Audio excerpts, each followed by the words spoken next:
Hello and welcome to my quick install and review video of the SAFY9 4K dash cam. This is a 2-channel dash cam. It boasts having AI-powered night vision as well as parking mode if you use their hardwire kit, which is what I'm going to be installing in my car today. I've got the hardwire kit laid out here. It comes with a different power harness that connects directly to the vehicle, as well as 2 sets of fuse taps. This should work for most cars. They have a couple of different sizes, which is really convenient. My kit is going in my 24 Civic SI.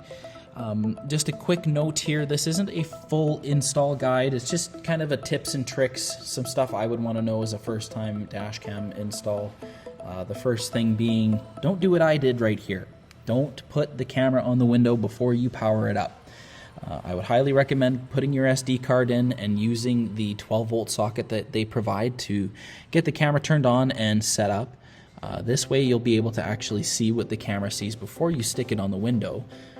Because I didn't do this, my footage ended up being blocked by that trim piece on the left there, and there's some other issues too that I'll go over, but I continue to run my wires through that trim piece. This is going to depend on what kind of car you have, and my wiring continues along the top of the windshield over to the pillar on the driver's side of the car.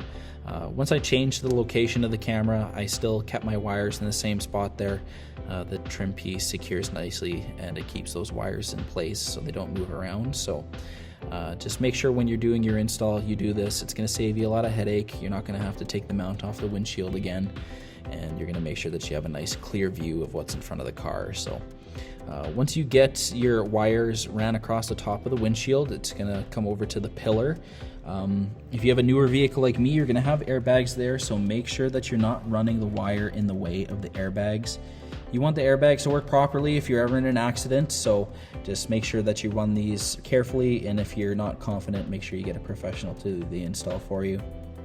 On the Honda Civic, it's super easy to tuck these wires away and make it so that they're hidden. You won't be able to see much of anything except for the camera itself. So down at the fuse box here, this is where it gets its power. You need one fuse that's constantly powered with 12 volts, and then the other one is going to be only powered when the vehicle is in accessory. That's how the parking mode works properly.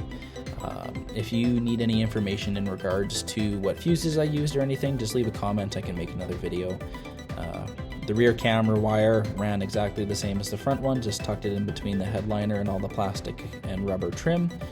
And the install should hopefully only take you about 30 to 45 minutes. It's really not too tough on a car like this, and it's easy to make look professional. So in this first clip, you'll see the issues that I was talking about. I have that obstruction on the left side because of that trim piece.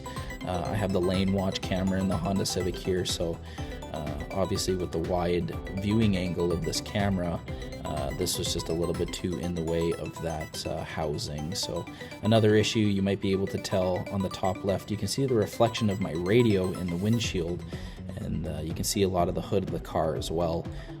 All of these issues went away as soon as I moved the location of the camera, and you'll see later in a different clip how much better it really is. The SAFY9 did a really good job, especially in these blizzarding conditions. It could see a lot better than I could, and I was quite impressed with that. But if you don't have it mounted in the correct location, you're going to not be getting all of the important details that you might need to get if you were to be in an accident or something like that. In this clip here, I was coming up on some emergency vehicles, and as soon as I get too close, or close enough I should say, they just disappear behind the trim piece that's blocking in the video here. So I can't stress enough, make sure that you see the camera footage before you have it hard mounted, because you'll save yourself a lot of trouble that way. You'll see in this next clip coming up right away, it makes a really big difference.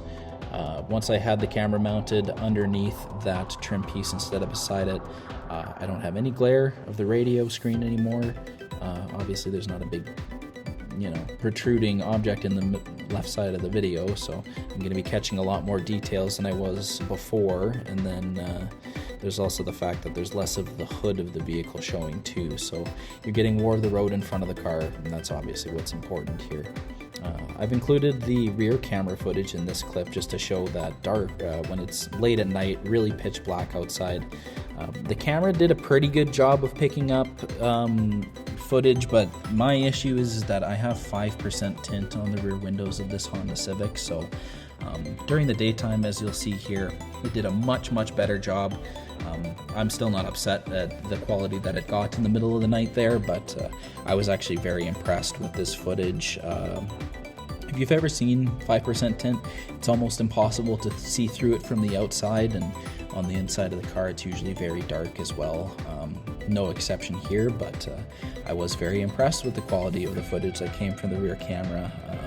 If you had somebody behind you in a vehicle that was throwing their arms around or doing something wild, you should be able to catch it if you've got dark tint like this. I can't say for darker, but if you have no tint, obviously you'll be able to catch a little bit better quality of the footage just because of the amount of light that you get. But the rear camera sensor is a full HD 1080p sensor, and the front camera sensor is a 4K sensor, so you'll definitely get better quality out of the front camera.